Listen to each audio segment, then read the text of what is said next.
Welcome to the Schools of Excellence podcast, where we transform everyday leadership struggles into powerful legacies that impact generations. I'm your host, Chanie Wilschanski, a 20-year veteran of school leadership who has helped hundreds of school leaders achieve what many thought was impossible through our signature programs, School Leadership HQ and Enrollment Engine.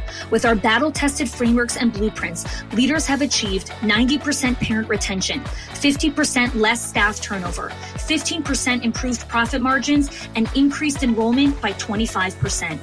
My mission is simple: to revolutionize school leadership by elevating the skills, the habits, and mindset of passionate leaders ready to create lasting change. Join me as we build your legacy of excellence, one transformative conversation at a time.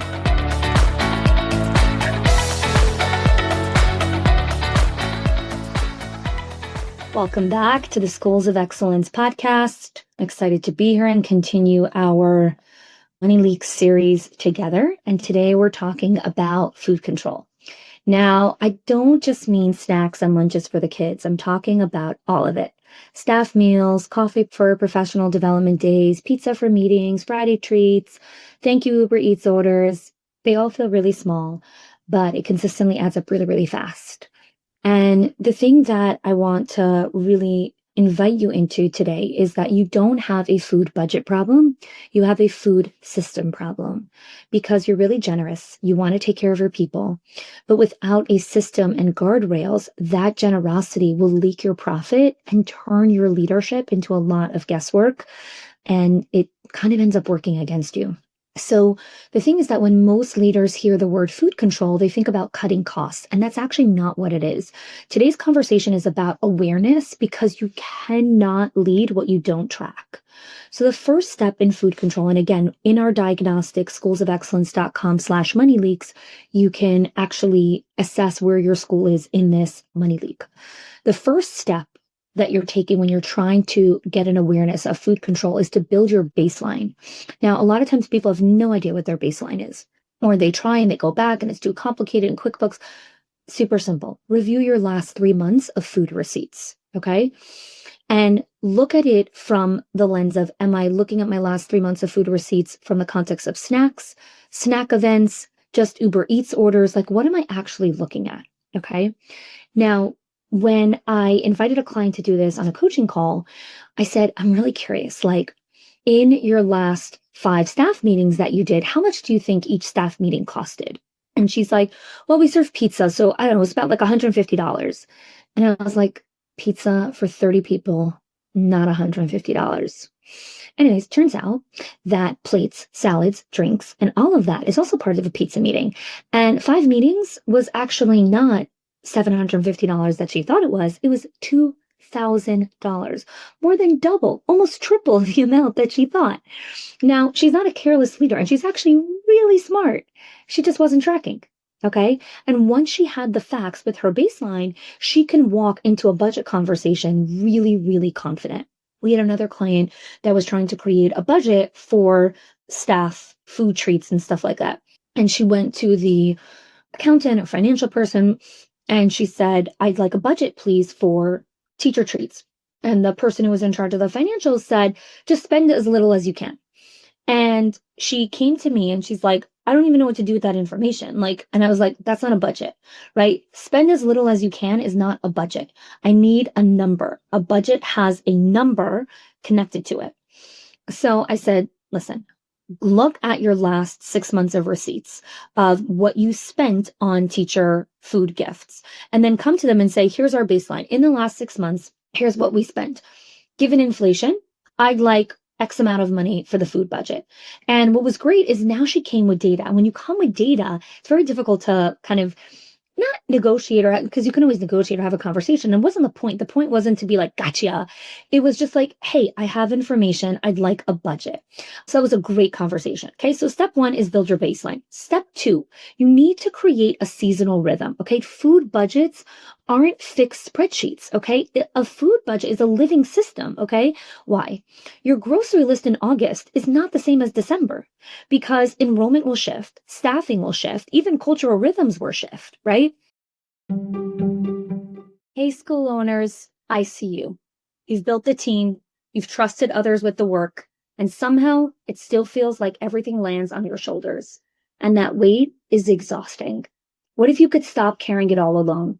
What if you can finally see exactly where your leadership is getting stuck and what to do next?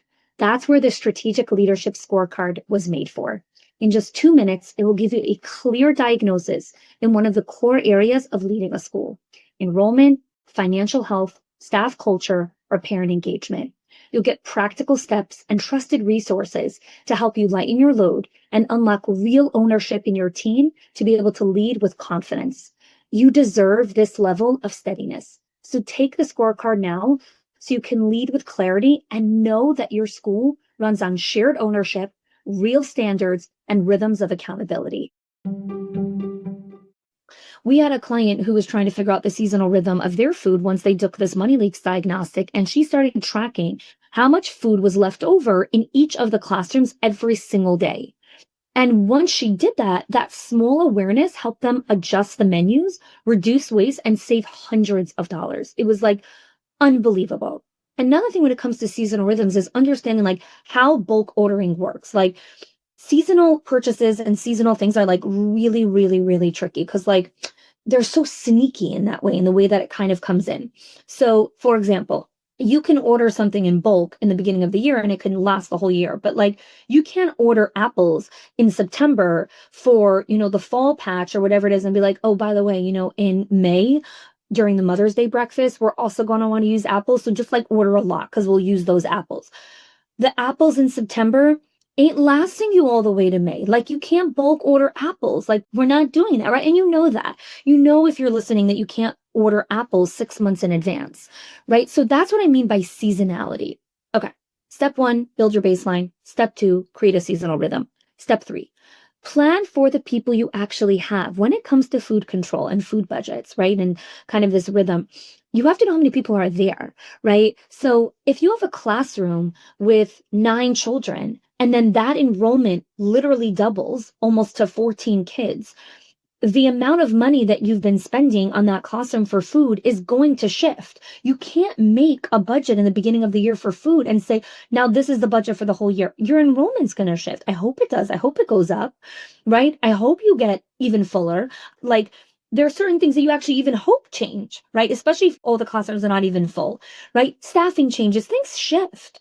And so you want to plan for the people that you actually have. That's as far as enrollment goes. When it comes to staffing and food, know the team's allergies, sensitivities, and preferences before you order. Like I remember I once went to a staff meeting where I was doing a workshop at a staff event. Anyways, there were about 25 teachers there or something like that. And she had ordered pasta for 25 people. So there were 3 full trays of pasta. Okay. Of the 25 teachers that were there, 20 of them were gluten-free. 20 of them, either gluten sensitivity or actually gluten-free or whatever it is. And I'm looking at this table and I'm like, oh my gosh, like there are a total of 5 humans who eat pasta and there are 3 ginormous trays of pasta, right? Like the 5 of them finished a half a tray together. So 2.5 trays were extra. And again, this is something so important because whenever I bring this up, like people are like, oh, but I don't want to be stingy. And that's not what this is. I am like the least stingiest person. When people come to my house, people come to my events, I always want there to be an abundance. I want there to be an overflow. I want there to be so much food. No one's allowed to leave hungry, right? You're full in your belly, you're full in your mind, your soul, everything. But there's a difference between this indulgence of just like extra, extra, extra. And then there's like intentional ordering. And again, it's not from the perspective of being stingy. It's being intentional about what you're doing. So that's another layer of the food control. Okay. So we spoke so far about step 1, which is build your baseline. Step 2, create a seasonal rhythm. Step 3, plan for the people you actually have. Okay. And so what I want to invite you here is really to look at it from the perspective of like, you deserve to be generous without being drained. Okay. Your team deserves appreciation that's planned, that's intentional. The children deserve meals that you don't have to panic over the budget. Okay. That's why I created the Money Leaks Diagnostic, schoolsofexcellence.com/moneyleaks. So what is this next step you could do today?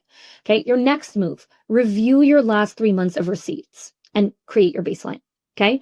Then I want you to set a monthly target for each category, whether that's snacks, meals, staff events, set that target. And then schedule a 60-day review in your calendar. In 60 days from now, in your calendar, it says review the last 3 months or the last 60 days of the receipts. And then you adjust based on waste, based on enrollment, based on staffing changes.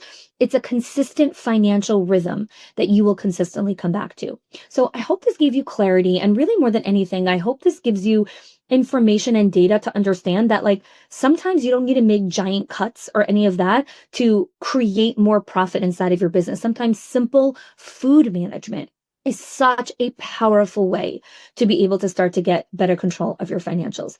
Thanks so much for joining me. I hope you continue to stay subscribed and connected as we continue through our Money Leaks series. Thank you.